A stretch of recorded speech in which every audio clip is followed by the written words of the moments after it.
Bonjour à toutes et à tous. Alors les gars, aujourd'hui je viens rapidement pour vous partager une information cruciale.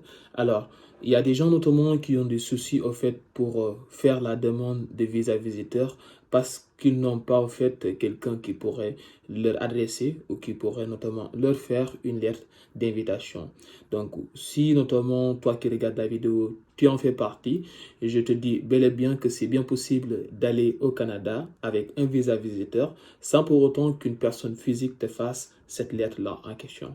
Et il y a une province bien dédiée notamment qui vous donne cette opportunité. Et c'est ça que je vais te partager dans cette vidéo rapidement en quelques secondes.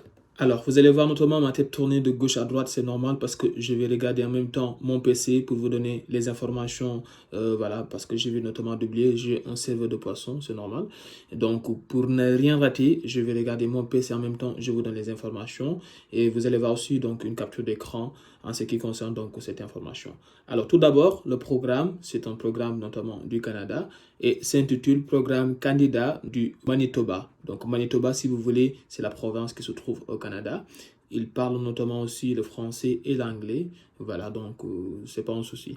Du coup, là, je vais juste vous parler des critères qu'il faut respecter au préalable pour profiter de ce programme-là, donc de visa visiteur ou de visa exploratoire au Manitoba. Tout d'abord, il y a 6 critères qu'il faut respecter. La première critère, c'est qu'il faut être âgé de 21 à 45 ans. Bah, donc, si toi qui regardes la vidéo, tu as 16 ans, ou bien tu as plus de 46 ans ou 45 ans, t'es mal barré. Bah, bonne chance. Alors, vous avez aussi terminé, ça c'est le deuxième point, au minimum un programme d'enseignement ou un programme de formation postsecondaire d'une durée d'un an où vous avez donc obtenu un diplôme ou un certificat. Donc, il faut avoir au minimum un diplôme de cycle universitaire. Voilà, c'est normal. Le troisième point, vous avez occupé un poste professionnel à temps plein pendant au moins 2 ans au cours de ces 5 dernières années.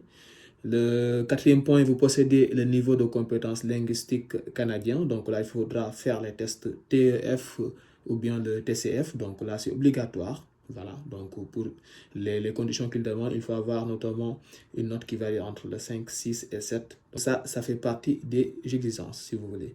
Donc toujours le PCM, donc le programme en question, est convenu que vous n'avez pas de lien plus fort avec d'autres provinces canadiennes et qu'il y a de fortes chances que vous vous installerez au Manitoba de manière permanente. Et le sixième point, vous possédez des fonds liquides qui équivalent aux exigences du seuil de faible revenu, le SFR, pour les ressources financières indépendantes pour une période de 6 mois.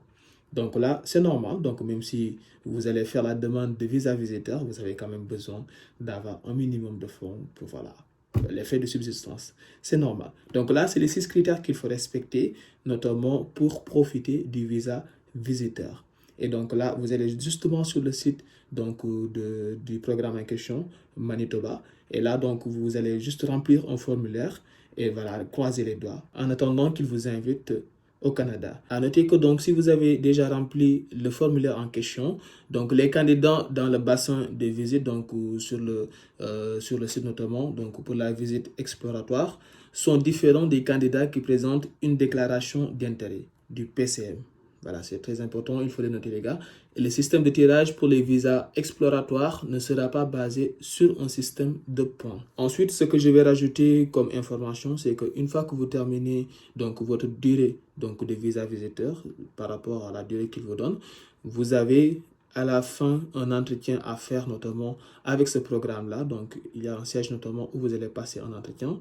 Et suite à cet entretien-là, ils vont voir donc s'ils ont la possibilité, et ça c'est crucial les gars, c'est important, s'ils ont la possibilité, si voilà, votre profil leur convient, pour qu'ils vous donnent la résidence permanente. C'est bien possible les gars. En fait, c'est ça l'avantage dans ce programme-là, c'est que ça ne se limite pas juste voilà, donc, en visa visiteur, mais une fois que vous allez visiter la province en question, une fois que vous terminez notamment votre durée de visite, à la fin, ils vous font un entretien pour voir en grosso modo, voilà les avantages, voir votre profil. Ils ont la possibilité de vous donner une résidence permanente ou un permis de travail donc au sein de cette province-là. Voilà ce que j'avais à vous partager. N'hésitez pas à liker la vidéo, à vous abonner. Et là, donc, on reviendra très prochainement sur de nouvelles vidéos avec de nouvelles informations. D'ici là, prenez soin de vous, prenez soin de vos proches. À bientôt.